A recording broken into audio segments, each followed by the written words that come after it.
Hi, everybody. Hey, Esther, and thank you, Abraham. We look a lot alike. I have two questions. The first question is, I have been very successful getting what I want before I found out about Abraham. Next.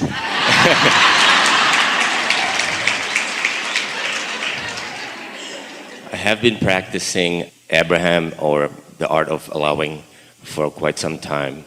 Never with enough, I'd say, punch, or everything that I accomplish and things that come to my life are somewhat diluted, just so. It's not really, it's almost like there's a cap or ceiling and I can't break through it.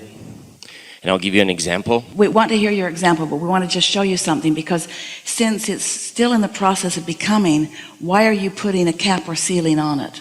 Why don't you just let it keep playing itself out till it's really where you want it? And also, while it is unfolding, you're still living life and adding to it. So it's like you weren't asking for all of it when you first started, and as it comes along, you keep thinking of more that you want to add to it. So you continue to ask as you're moving along. We're happy to hear your example. The best way to describe it would be, things happen as I go and I can see I'm in a vortex, and I try to do, for example, rampage of appreciation or meditating. Now but somehow, we'll hear you. Somehow I can't get to the point. For example, I'll just go back quickly to when I didn't know about Abraham and I had an idea or a product or a service got a hold of me. And I focused on it with such determination that everything else fell into place beautifully. And I can get to that place where I can attract an idea or a product. And I know when it shows up, I'll run with it. This will be the only thing I needed for everything else to fall back into place. Well, there are a few things that we want to say to you, and you will hear them easily. So we like the terminology that you used about when it shows up, then I want to run with it. And we want you to think about that, I will run with it. And we want you to think about source energy running with it before you even receive the impulse to run with it. Consider this: how something unfolds in terms of its physicality is much more about the energy that you let flow before you started your action than about anything that you're doing with your action. So since you used those really good words, you want to run with it. We think that's a good hook for you to realize that your inner being has been running with it since you asked for the first piece of it and the second piece of it. In other words, this vortex that we're describing and all of this attraction of all the cooperative components, there's already a lot that's been running with it before you get involved. And so if your stance can be, if your intention, if your focus can be, all right, they're already running with it, and I want to jump on and run with them, but I want to jump in a way that I don't slow it down with my negative beliefs or expectations. Does that make sense to you? Okay. Because your inner being knows what you want and knows how it's going to come about, and it is a sure thing. It's not maybe, it's not if, it is a sure thing. Because maybe you haven't experienced it, maybe you don't have the experience, therefore you don't have the expectation. If you get involved in it too directly, too fast, then you are the one introducing resistance into the equation, where if you could just back off a little bit and let it run. That's why you gave us these exact words when you said, this other deal, I got focused on it, I left everything else alone, and off it went. That's the same thing that we're saying to you. So the question that we're hearing you ask, it's a big question, is, okay, so I'm the creator of my own experience, Abraham. So on the one hand, you tell me to think about what I want, and on the other hand, you tell me, don't try too hard, don't think too much about it. Well, the reason that we say all of those things to you is because often when you're thinking hard about something is because you're trying to overcome obstacles. You're trying to make it happen. That's kind of motivation rather than inspiration. And motivation gets right in the way of inspiration. It's sort of what we were talking about earlier. When you're trying really hard to motivate yourself because you're focused upon what isn't happening, then your attention to what isn't happening keeps you out of the receiving mode, so you can't receive good ideas. So you have to find that balance of knowing when to step on the gas yourself with your thoughts and when to just lay back and let the universe take it as far as the universe can take it, while you sort of hang back to catch up with the impulse. Does that make sense to you? Yeah. Words like trying too hard, we want to interject here. It's one of the reasons that we stopped calling this the science of deliberate creation. People were working too hard against themselves. And we began calling it the art of allowing. The art of allowing what you said you want to develop and to be inspired, to be received by you. Your inner being is projecting or extending ideas to you all the time. The revelation is always flowing. But you got to get in the receiving mode, which means you got to listen, not talk. Can you feel the difference? So what we're really talking about is the difference between receiving a thought and thinking a thought. If you can discover that difference of receiving an impulse rather than figuring it out, this will really help you. Some years ago, Esther was overwhelmed with the details of her day. And she was sitting in a restaurant with a paper, like a butcher paper, over the tablecloth. And she's asking us, I don't know how to get out from under this. I've got too much to do and I'm not having a good time.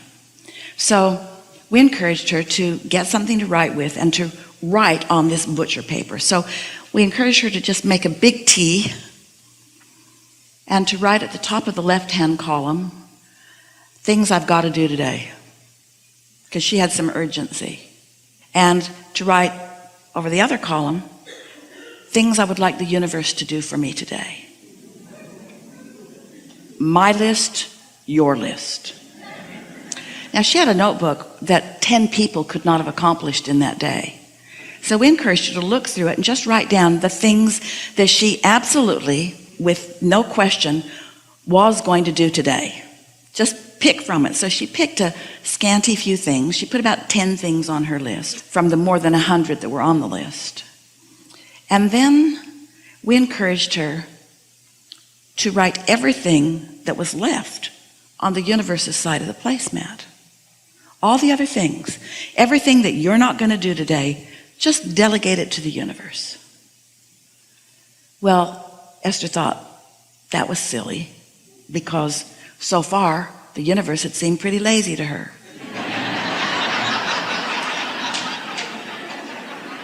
She'd been carrying that to-do list around quite a long time. But she did it. She wrote. Took quite a while to handwrite her typewritten page. Esther is a computer programmer, and she has programmed her to-do list. It's categorized, it's prioritized, and it's big. So she wrote it all on the list, and then she moved into her day. Now, she's newly focused, and she felt with each thing that she wrote over there, she felt slightly lighter. Like a little freedom was coming her way. Couldn't really understand it at that time, but she was feeling better and better. And then she left the restaurant with the intention of getting these 10 things done, which she nearly did. Got about 7 of them.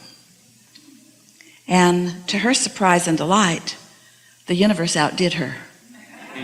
Someone she'd been needing to contact for a long time called her.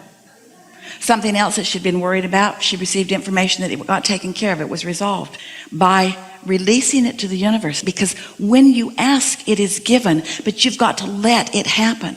And so often there's a part of you, humans, we love you so much, that you're trying to prove your worthiness through your efforts or through your actions or something. You're trying to prove your worthiness through your sacrifice, through your suffering. It's sort of something that you've been taught from others. If you're not suffering, then you must not be worthy of the abundance that you're receiving. And the thing that's difficult with those like you and those like Esther is that if that really is your mindset, and the more you are receiving, then the more you must dig in and justify what you are receiving, until you get a pretty heavy load that you're dragging along behind you and life stops being fun. You just have to let the universe help you the way it is designed to help you. You said, I'll go, I'll figure out what I want, I'll tell you, you line it up, I'll receive it, and I'll take action when it's appropriate. How nice is that? But if you take action, even the action of making a list and making plans and making phone calls, if you take action before you're in alignment or before it's ripe and ready to pluck, then you just overwhelm yourself and bog yourself down. And most important, you hinder yourself from receiving the life-giving, really good ideas that the universe is yielding to you all day, every day. You heard that clearly, didn't you? Yes, I did. I have one more question. So before you do, we just want to emphasize that. So what we're talking about is, we're talking about you, how do I in my human form, how do I know when to dig in and try harder? And when do I know when to just release it to the universe? And we say, always release it to the universe. Always release it to the universe. And if you do enough of that, you'll start getting tuned in and you'll start feeling impulses to do things. And when you feel the impulse, do it. Now, this is an important distinction. You all have been doing a measure of that your whole life. And sometimes you get an impulse to do something, but you talk yourself out of it because you don't think that that impulse is the most important thing on the list, because your mother told you that when you were little. You wanted to do this, she wanted you to do that. So you've been trained by your parents, by your teachers, by the people that you live with. You've been trained by other selfish people around you that what matters to you isn't the most important thing, that you should get your work done and then play. And that's the equivalent of saying you should get yourself all jacked up and all full of resistance, and then you should expect blessings from the universe. That's what that's saying. No. So you want to give yourself permission to let these universal forces, this is energy that creates worlds. This is conscious that knows where you stand in relationship to everything you want and knows what your best attention is right now. And really, once you've launched something, your best intention for a long while is to get out of the way and let the cooperative components gather.